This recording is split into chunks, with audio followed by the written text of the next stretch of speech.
কম খান। গরুর বুড়ি খাওয়া যায় না, মুরগির গিলা খাওয়া যায়, চামড়া খাওয়া যায়, মুরগির নারী বুড়ি খাওয়া যায় না।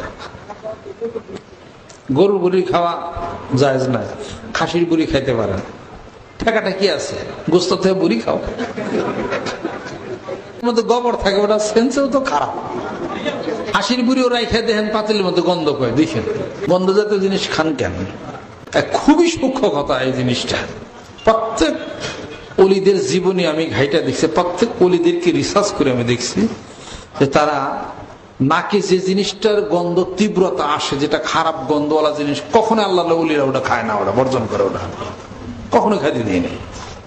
চির জীবন আব্বার কোন শুটকি মাছ খাইতে দিয়ে নেই, ওরা একটা গন্ধ আছে, ওটা খারাপ, ওটা স্বাভাবিক, ওটা মানুষের গ্রহণ করতে পারে না। ওটা কের খাসির বুড়ি মুড়ি জীবনে আব্বার খাইতে দিই না, খাসির বুড়ি, মুরগির ঠ্যাং, এটা ওটা হ্যান এগুলা খান নাই কোনদিন। এটা এর মধ্যে ব্যবসা গন্ধ কখনোই পছন্দ করেন না। এগুলা শুটকি মাছ খাওয়া যায়, পাতলা যে সমস্ত মাছগুলো আছে, বাতাসি মাছ বা এগুলা নিজেরা কুইটা ওটাকে ভালো করে ধুইয়া ভালো করে আপনি রোদ্রে শুকাইয়া কাছের বমি রাখা পরে আপনি খায়েন, ওটার গন্ধই পাইবেন না ভালো। ওগুলা এটা হিসাব পত্র করে নেন।